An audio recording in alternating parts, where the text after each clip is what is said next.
नमस्कार दोस्तों, आज की इस वीडियो में हम देखेंगे भारत का संवैधानिक इतिहास। वीडियो अच्छा लगे तो वीडियो को लाइक एंड शेयर जरूर करें।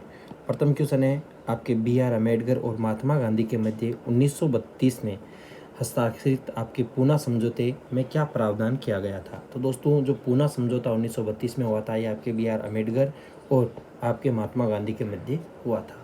इसे पूना समझौता नाम दिया गया और इस समझौते में मुख्य प्रावधान क्या किया गया था। तो दोस्तों, हरिजनों के लिए आरक्षण सहित संयुक्त निर्वाचन क्षेत्र का प्रावधान इसमें किया गया था। दूसरा क्वेश्चन आपके सामने है, वह कौन सा अधिनियम था जिसने भारत में सतह ब्रिटिश ईस्ट इंडिया कंपनी से ब्रिटिश क्राउन में स्थानांतरित की गई थी। वो कौन सी अधिनियम है इसके तहत है भारत में सतह है वो आपके ईस्ट इंडिया कंपनी से ब्रिटिश क्राउन में है वो सतह है वो स्थानांतरित हो गई थी। तो दोस्तों, ये अधिनियम कौन सा है? ये अधिनियम में भारत सरकार अधिनियम 1858 के तहत है। वो आपके सतह है ईस्ट इंडिया कंपनी से आपके ब्रिटिश क्राउन में स्थानांतरित की गई थी। कौन से अधिनियम में आपके भारत के गवर्नर जनरल को अध्यादेश जारी करने की शक्ति प्रदान की गई थी? तो दोस्तों, वो आपके अधिनियम था भारत परिषद अधिनियम 1861 है। इसके तहत भारत के गवर्नर जनरल को अध्यादेश जारी करने की शक्ति प्रदान की गई। चौथा क्वेश्चन, यह सिद्धांत की स्वतंत्रता भारत के लिए नए संविधान को तैयार करना मुख्यतः खुद भारतीयों की जिम्मेदारी होनी चाहिए, पहली बार निम्नलिखित में से किस एक में स्वीकार किया गया? तो दोस्तों, यह आपके स्वीकार किया गया था लिन लिथगो का अगस्त प्रस्ताव, इसमें ये बात स्वीकार की गई थी। रेगुलेटिंग एक्ट कब पारित हुआ? तो दोस्तों, यह पारित हुआ था आपके 1773 ईस्वी में। छठवां क्वेश्चन आपके सामने है कि भारत के गवर्नर जनरल को किस एक्ट द्वारा अपनी समिति के निर्णयों को अस्वीकार करने का अधिकार मिला? यानी गवर्नर जनरल है वो आपने अपनी समिति के निर्णय है उसे आपके रद्द कर सकता है, यानी स्वीकार नहीं कर सकता। ये अधिकार कौन से अधिनियम के तहत दिया गया? तो दोस्तों, यह आपके हो जाएगा 1786 के अधिकार के तहत, अधिनियम के तहत, अमेंडमेंट एक्ट 1786। सातवां क्वेश्चन आपके सामने है कि महारानी विक्टोरिया को भारत की आपके सम्राज्ञी नियुक्त कब किया गया? तो दोस्तों, ये आपके नियुक्त किया गया था आपके 1876 में। कब किया गया था? 1876 में नियुक्त किया गया था। आठवां क्वेश्चन आपके सामने है कि विक्टोरिया ने 1858 की घोषणा में भारतीयों को बहुत सी चीज़ें दिए जाने का आश्वासन दिया था। निम्न आश्वासनों में से कौन सा है ब्रिटिश शासन ने पूरा किया था? बहुत से आश्वासन दिए, लेकिन एक आश्वासन ऐसा था जिसने ब्रिटिश शासन ने आपके इसे पूरा किया था। वो था आपके देसी रजवाड़ों की यथास्थिति बनाई रखी जाएगी।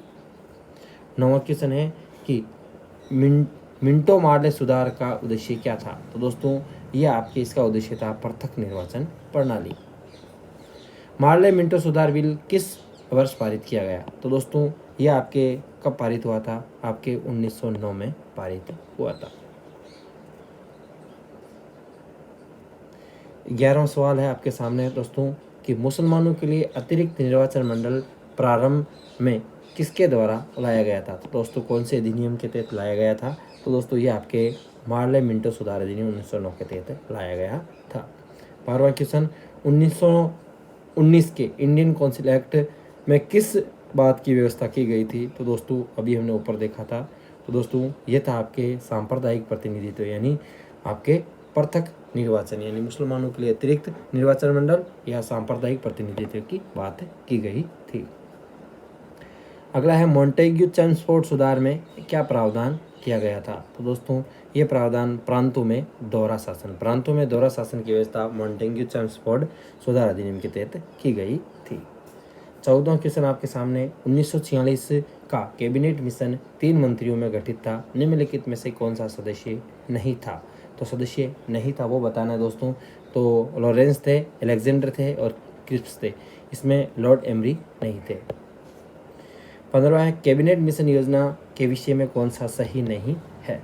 तो दोस्तों, कौन सा सही नहीं पूछा है? तो दोस्तों, इसमें कैबिनेट मिशन योजना के तहत पाकिस्तान की स्वीकृति कभी नहीं थी। तो दोस्तों, आपके पाकिस्तान की स्वीकृति को खारिज किया था। यदि ये होता तो इसमें सही होता है। इसमें पाकिस्तान की स्वीकृति, ये ऑप्शन क्या गलत है। बाकी आपके प्रांतीय समूहीकरण, भारतीय सदस्यों द्वारा अंतरिम मंत्रिमंडल और संविधान निर्माण का अधिकार, ये तीनों इसमें कैबिनेट मिशन के उद्देश्य थे। 16वां क्वेश्चन आपके सामने है कि भारत का संविधान लागू होने तक स्वतंत्रता के पश्चात इसका शासन किसके अंतर्गत चलाया गया? तो दोस्तों ये चलाया गया था आपके 1935 के भारत सरकार अधिनियम के तहत। 17वां क्वेश्चन आपके सामने कि भारतीयों को वर्ष 1947 में सार्वभौम सत्ता सौंपने की योजना निम्न में से किस नाम से जानी गई? 1947 में जो सार्वभौम सत्ता सौंपने की योजना थी उसे किस नाम से जाना गया? तो दोस्तों ये आपके माउंटबेटन योजना के नाम से जानी गई थी। 18वां क्वेश्चन है कि सुमिलित नहीं है। मार्ले मिंटो सुधार आपके सांप्रदायिक प्रतिनिधि 1909 में। अगला है भारत सरकार अधिनियम 1932 स्वशासन की बात की गई थी। कैबिनेट मिशन संविधान सभा का गठन था। साइमन कमीशन दोस्तों आपके 18वां इसमें भारत विभाजन, ये इसमें क्या है? गलत है। 19वां है आपके भारत शासन अधिनियम 1919 के अंतर्गत विधायिका का अंतिम निर्वाचन किस वर्ष में किया गया? तो दोस्तों विधायिका का अंतिम निर्वाचन किस वर्ष किया गया? तो दोस्तों 19 में आपके हो जाएगा 1945 में, याद रखेंगे। 20वां क्वेश्चन आपके सामने अखिल भारतीय महासंघ, तो दोस्तों ये आपके भारत सरकार अधिनियम 1935। 21वां क्वेश्चन कि केंद्र में द्वैध शासन प्रणाली किस अधिनियम के तहत स्थापित की गई थी? तो दोस्तों यही आपके हो जाएगा 1935, अखिल भारतीय और केंद्र में द्वैध शासन प्रणाली।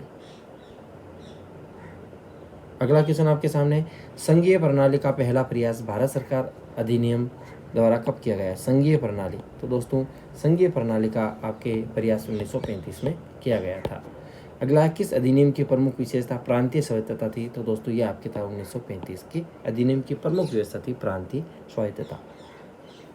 24वां क्वेश्चन आपके सामने भारत में सचिव का पद कब सर्जित किया गया या निर्मित किया गया? तो दोस्तों कौन से अधिनियम के तहत भारत में सचिव का पद? तो दोस्तों ये आपके हो जाएगा 1858, भारत सरकार अधिनियम 1858 के तहत। 25वां क्वेश्चन किस भारत सरकार अधिनियम के तहत पहली बार विधायिका में कुछ निर्वाचित प्रतिनिधित्व को मंजूरी दी गई थी? तो दोस्तों यह था आपके भारत सरकार अधिनियम 1909 के तहत है, आपके कुछ निर्वाचित प्रतिनिधित्व को है विधायिका में पहली बार है मंजूरी मिली थी। 25 में आपको हो जाएगा बी। 26वां है आपके सामने भारत सरकार अधिनियम 1935 द्वारा स्थापित संघ में अवशिष्ट शक्तियां किसे दी गई? तो दोस्तों 1935 द्वारा स्थापित संघ में आपके अवशिष्ट शक्तियां किसे दी गई थी? ये आपके दी गई थी गवर्नर जनरल को। 27वां क्वेश्चन आपके सामने किस अधिनियम को मॉन्टेग्यू चेम्सफोर्ड सुधार के नाम से जाना जाता है? तो दोस्तों ये आपके हो जाएगा भारत शासन अधिनियम 1919। 1909 को जाना था मार्ले मिंटो और आपके 1919 को जानता है मॉन्टेग्यू चेम्सफोर्ड। यदि आपको पता है कि इसमें मॉन्टेग्यू कौन थे और चेम्सफोर्ड कौन थे, यानी मुख्य सचिव कौन थे और गवर्नर जनरल कौन थे, आपको कमेंट बॉक्स में बताना है। 28वां क्वेश्चन है आपके सामने दोस्तों कि अगस्त घोषणा 1917 में किसने की थी? आपके लॉर्ड मॉन्टेग्यू ने की थी। उसके बाद में है दोस्तों अगस्त प्रस्ताव 1940 में ये लिया था लॉर्ड लिनलिथगो ने। अगला है आपके अगस्त संकल्प 1942 में ये लिया था महात्मा गांधी ने और प्रत्यक्ष कार्रवाई दिवस 1946 में मनाया था आपके मोहम्मद अली जिन्ना ने। अगला है राष्ट्र वाला आज का दोस्तों, तो भारत सरकार अधिनियम 1919 की विशेषता क्या थी, 1935 की क्या थी, 1919 की क्या थी, 61 की क्या थी और 58 की क्या थी? तो दोस्तों इसमें 1919 की थी आपके प्रांतों में द्वैध शासन। उसके बाद में है कि 1935 की प्रांतीय स्वायत्तता थी, 1909 की थी आपके सांप्रदायिक निर्वाचन थी और आपके भारत परिषद अधिनियम इसकी विशेषता थी आपके सती प्रथा का अंत और भारत सरकार अधिनियम 1858 ब्रिटिश शासन शक्ति में आया था। ये आपके हो जाएगा 5 नंबर। यदि वीडियो आपको अच्छा लगा हो तो वीडियो को लाइक एंड शेयर जरूर करें। अगले वीडियो में हम पढ़ेंगे संविधान सभा के लगभग 50 यानी 74 क्वेश्चन देखेंगे। तो दोस्तों थैंक्स फॉर वॉचिंग अस। जय हिंद जय भारत।